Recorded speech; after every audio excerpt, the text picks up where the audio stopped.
Selamat siang anak-anak kelas 10B. Bagaimana nih kabar kalian hari ini?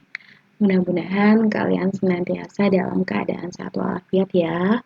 Namun bagi kalian yang mungkin sedang kurang sehat seperti Miss Astri misalnya, mudah-mudahan segera diberikan kesehatan kembali agar fit lagi dan tetap bisa beraktivitas seperti biasanya. Oke, anak-anak, mohon maaf ya, hari ini kalian tidak bisa ditemani langsung oleh Miss Astri. Nanti silakan kalian tetap hormati dan tetap kalian hargai guru yang menemani kalian belajar bahasa Indonesia di kelas. Nah, hari ini kita masih di teks yang sama, yakni teks anekdot, tetapi dengan tujuan pembelajaran yang berbeda. Kita coba lihat ya, kira-kira ada tujuan pembelajaran apa yang hendak kalian capai. Silakan seperti biasa ya, siapkan alat tulisnya dan dibuka buku paketnya. Nah, ini adalah tujuan pembelajarannya. Setelah kalian selesai belajar bahasa Indonesia hari ini, diharapkan kalian nanti mampu untuk menentukan makna tersirat dan frasa idiomatis yang terdapat di dalam teks anekdot secara cermat. Jadi, akan ada dua hal yang akan kalian pelajari hari ini anak-anak, yakni tentang makna tersirat dan tentang frasa idiomatis. Sebetulnya materinya ada di dalam buku paket, tetapi jika kalian yang gaya belajarnya mungkin audio visual, silakan kalian dengan cermat ya, pahami dan simak video ini sampai akhir. Miss Astri akan sampaikan dua materi yang berkaitan dengan tujuan pembelajaran hari ini. Untuk mengefektifkan waktu, kita langsung lanjut ya ke bagian informasi penting yang pertama yang terdapat di dalam teks anekdot, yakni makna tersirat. Nah, seperti yang kalian ketahui di pertemuan sebelumnya, kalian sudah mampu nih untuk menentukan pesan tersirat. Kalau pesan tersirat kan rata-rata secara utuh ya dari teksnya. Tetapi kalau untuk makna tersirat, nah ini nanti bisa dua hal. Yang pertama bisa dari teksnya secara utuh atau dari bentuk kalimatnya saja, tergantung dari redaksi soalnya gitu. Tergantung dari kutipan yang diberikan oleh pembuat soal, seperti itu. Kalian pasti tahu juga ya dengan istilah ini, yakni tersembunyi. Makna tersembunyi itu dia makna tersirat juga gitu, atau makna implisit. Nah, makna implisit dia pun sama ya. Ketiga istilah tersebut meskipun berbeda tetapi maknanya sama. Sama-sama mempertanyakan tentang makna yang disampaikan secara tidak langsung ya anak-anak. Ingat, secara tidak langsung. Mengapa secara tidak langsung? Mari kita ingat-ingat kembali di bagian yang pertama kali kita membahas teks anekdot. Untuk memberikan masukan. Nah, untuk memberikan komentar. Sehingga kritikan yang disampaikannya itu pasti akan diberikan secara tidak langsung. Dengan cara apa? Dengan cara dikemas kalimat-kalimatnya itu pakai makna tersirat, menggunakan humor di dalamnya. Tujuannya agar orang yang dikritiknya itu kan tidak mudah tersinggung, seperti itu. Gitu. Nah, kalau kalian bingung misalnya seperti apa Miss contohnya gitu. Nah, di buku sudah ada contohnya, tetapi di sini Miss Astri akan sampaikan contoh lain yang bentuknya jauh lebih sederhana. Misalnya, kalian sedang berkunjung ke rumah teman kalian, terus kalian tujuannya itu untuk mengerjakan tugas secara bersama. Nah, kalian mengerjakan tugasnya itu inginnya di kamar teman kalian tersebut, seperti itu. Kemudian kalian meminta izin lah dan ternyata boleh nih gitu untuk mengerjakan tugasnya itu di kamar teman kalian. Ternyata tiba-tiba ada sebuah kalimat seperti ini misalnya gitu. Wah, rapi benar kamarmu sehingga tidak ada tempat yang bisa aku pakai untuk duduk di sini. Coba kalian perhatikan susunan kata demi katanya di sini ya. Wah, rapi benar kamarmu sehingga tidak ada tempat yang bisa aku pakai untuk duduk di sini. Nah, jadi anak-anak untuk duduk saja ternyata tidak ada tempat gitu. Saking apa? Saking rapi benar gitu kamarnya. Berarti di sini ada makna lain yang ingin disampaikan oleh orang tersebut gitu atau oleh tokoh aku yang berbicara di situ ya. Rapih di sini bukanlah makna yang sebenarnya karena secara tidak langsung gitu mengkritiknya. Artinya, rapih yang dimaksud di sini itu adalah berantakan. Jadi, saking berantakannya, aku itu sampai tidak bisa duduk nih di sini, seperti itu. Contoh sederhananya seperti itu ya. Cukup mudah bukan? Mudah-mudahan sudah terbayang ya. Atau contoh lain misalnya, silakan kalian simak. Misalnya kalian diminta untuk berkumpul pukul 8 begitu karena akan latihan dan selesainya itu pukul 1 siang misalnya. Nah, tetapi kalian itu kelupaan gitu. Kalian lupa dan tiba-tiba kalian itu datangnya pukul 12 tepat misalnya ya. Nah, tiba-tiba teman-teman kalian itu berkata seperti ini, "Pagi benar kamu datang, sampai-sampai matahari sudah tepat berada di atas kepalaku." Nah, berarti kan di situ ada makna lain yang ingin disampaikan.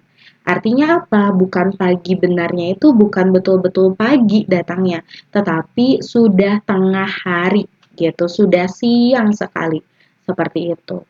Itu ya, itu makna tersirat dan ini nanti akan berkaitan juga dengan majas. Majasnya itu majas apa? Majas sindiran yang akan kita pelajari di pertemuan berikutnya ya. Kemudian yang kedua di sini, unsur yang kedua ada informasi yang berkaitan dengan frasa idiomatis.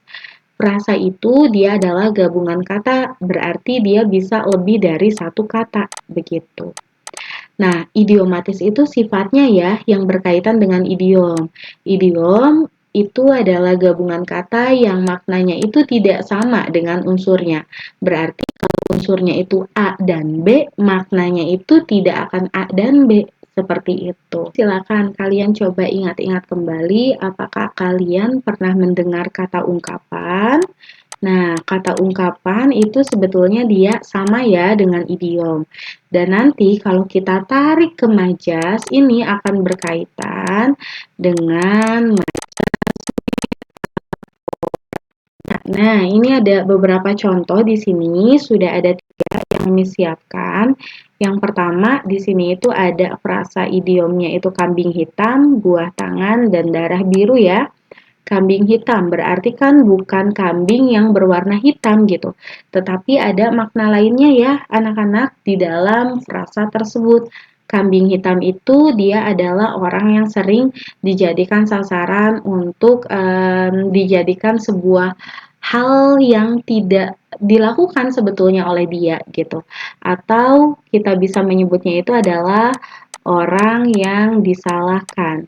Nah, itu untuk kambing hitam ya. Jadi orang yang disalahkan disebutnya kambing hitam. Buah tangan bukan berarti buah yang ada di tangan gitu. Melainkan ini adalah maknanya oleh-oleh. Misalnya, kemarin nenekku memberikanku buah tangan dari Bali. Nah, berarti oleh-oleh gitu. Dan yang terakhir, darah biru ini bukan berarti darahnya warnanya biru, karena kan darah itu identik dengan merah, kecuali darah belangkas ya, yang pernah kita tonton videonya, itu darahnya warna biru gitu, karena itu beda dan itu dia hewan gitu kan. Darah biru itu identik dengan orang bangsawan atau turunan ningrat, seperti itu. Nah, nanti kalian akan diminta untuk menentukan frasa idiomatis yang terdapat di dalam sebuah kalimat. Kemudian maknanya itu apa? Contohnya seperti ini ya kalau dalam kalimat. Di sini Miss Astri sudah contohkan kalimat yang sederhana. Ia tidak tahu apa-apa, tetapi tiba-tiba menjadi kambing hitam dalam kejadian ini. Di dalam kalimat tersebut terdapat frasa idiomatis kambing hitam. Berarti ia itu tidak tahu apa-apa nih gitu. Tapi tiba-tiba malah dijadikan kambing hitam dalam kejadian tersebut. Berarti ya dijadikan orang yang disalahkan gitu dalam kejadian ini. Seperti itu. Cukup mudah bukan? Mudah-mudahan kalian bisa memahaminya dengan baik ya.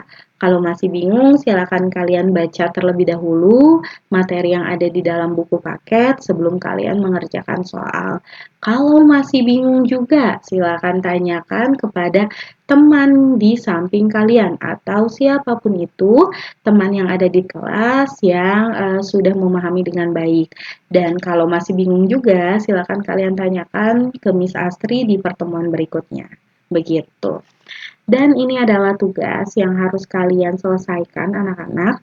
Yang pertama, di sini kalau ada tugas misalnya nih, kalian di pertemuan sebelumnya itu tugasnya belum selesai. Silakan kalian selesaikan terlebih dahulu ya tugas di pertemuan sebelumnya mengenai mengidentifikasi dua teks anekdot gitu. Jadi dibereskan terlebih dahulu dalam satu periode, tetapi jika sudah selesai mengerjakannya, boleh kalian melanjutkan ke poin yang kedua gitu atau ke tugas hari ini. Kalau tidak salah minggu lalu itu Shiro itu sudah selesai. Nah, bisa lanjut ke frasa idiomatisnya ya. Nah, di sini kalau udah beres, kalian baru ke frasa idiomatis dan maknanya. Jadi, silakan dibuka di buku paketnya. Mohon maaf, Miss Astri lupa halamannya karena buku paketnya itu ada di loker. Kemudian kalau tidak salah ini itu bentuknya kalimat ya anak-anak. Ada poin A sampai poin G kalau tidak salah. Silakan kalian coba buka ya. Dan ini itu di soal nomor 2 kalau tidak salah. Mohon maaf jika salah, kalian bisa cek di buku paket ya. Silakan kalian kerjakan di buku paket langsung, kalian garis bawahi, kalian beri stabilo, dan kalian beri tanda kira-kira makna dari frasa idiomatis yang sudah kalian tentukan itu apa.